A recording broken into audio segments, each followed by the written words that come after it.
astrologer and life coach Penny Dix. Welcome to my YouTube channel. Welcome back if you're a regular visitor here. And if this is your first time here, a big welcome to you. And I'd love it if you'd subscribe.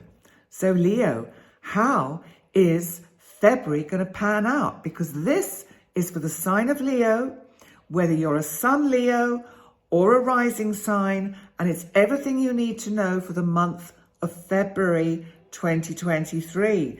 So let's have a look, because February is actually quite an easy month astrologically, which doesn't mean anything doesn't happen. It's also kind of sometimes a time to recharge our batteries with this particular energy that we've got this month. But also, I think one has to be mindful that we don't sit back and just kind of think, things are chugging along and it'll all be fine. Because actually, we still have to do things. We still have to take action to bring into our reality that we want to manifest.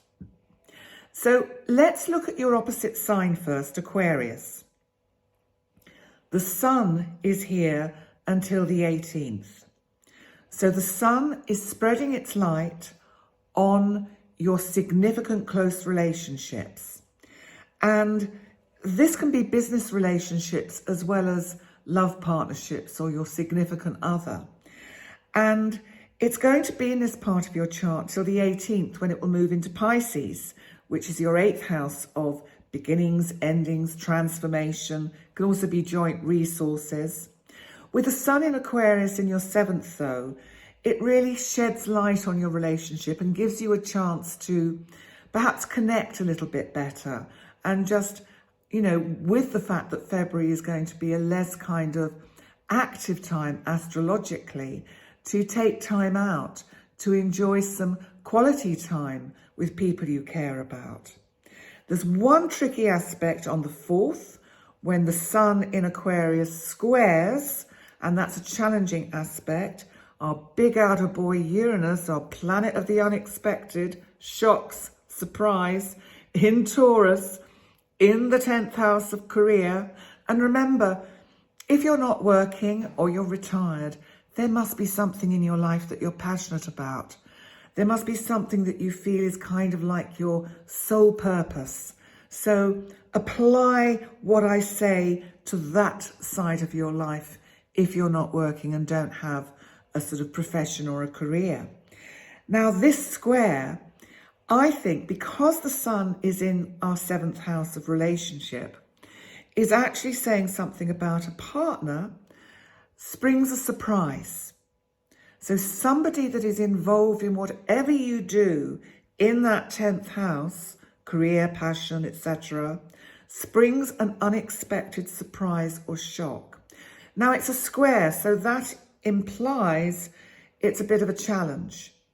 But it could just be that it throws you off course, because it means that you have to change things, rearrange things, do things in a different way, and it just sends you into a bit of a kind of a fluster. But you know what? Sometimes these changes that come along when they're unexpected actually have a kind of hidden gift in them. So try and view it as an opportunity to create and make what you're doing in that 10th house more constructive and profitable. So let's see what else is going on, because there's another tricky aspect between Venus, our planet of relationship, of love, of self-value, that's in Pisces, in your 8th house of transformation. It's squaring Mars in Gemini, and Gemini is your 11th house of kind of the community at large and significant kind of projects that you're working on. Venus in Pisces making this square, I think, is just that you're going to have words probably with somebody that you're working with about how to proceed forward with certain projects that you're working on. It's like Mars in Gemini is wanting to go at a huge pace, really speeding through and getting things kind of really revved up. And that Venus in Pisces is kind of asking you, I think, to just say, let's just reflect. Let's just look at what needs to go and what needs to stay. So there's just something in that kind of area. Now let's look at Mercury. Mercury, of course, is our planet of communication. And Mercury is in the part of your chart that's to do with your day-to-day routine. And it's conjunct Pluto. This is Capricorn. Pluto is about transformation. This is on the 10th. And I just think that this is going to bring significant discussions that are very constructive. So anything that was coming up round about the 4th and 5th is kind of sorted when you get to talk about it constructively on the 10th.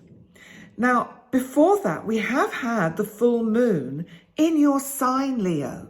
So this is about your identity. And I think around this time, you'll be looking at what you need to let go of in your life, what no longer really, in terms of habits and behaviors, what no longer serves you. I think you want to look at your identity in a fresh way and see how you come across to the world and how you would like that to be in the future. Now, Mercury, our planet of communication, finally leaves Capricorn on the 11th of February. So there's a lot going on in this first part of the month. And it will go into your 7th house, Aquarius, of relationships. So this is going to speed things up with connecting with others that are very dear to you. Because Aquarius can be the internet and it's electricity and technology, it may mean that you're making lots of connections with people who are a little bit remote or a little bit further away from you. But I think having some nice opportunities to communicate and discuss things. So then let's see what else is going on, because of course we've got to look at Venus in Pisces, because on the 15th of February, which is the day after Valentine's, Venus conjuncts Neptune. You know, the 8th house can be beginnings and endings. But how about you make a firm commitment to something that you've dreamt about or someone you've dreamt about, that you make some kind of commitment to them?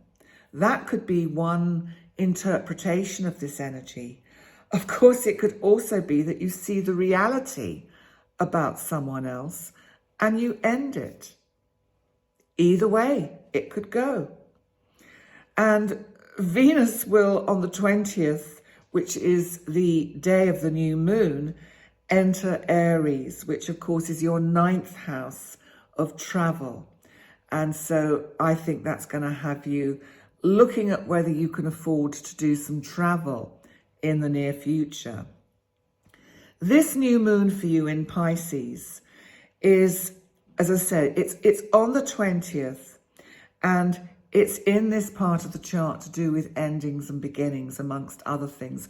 Also joint resources. So there's a whole bunch of things it could be about. One is that you do make a sort of significant decision with another about where you go from here, and sow those seeds of a new bright future.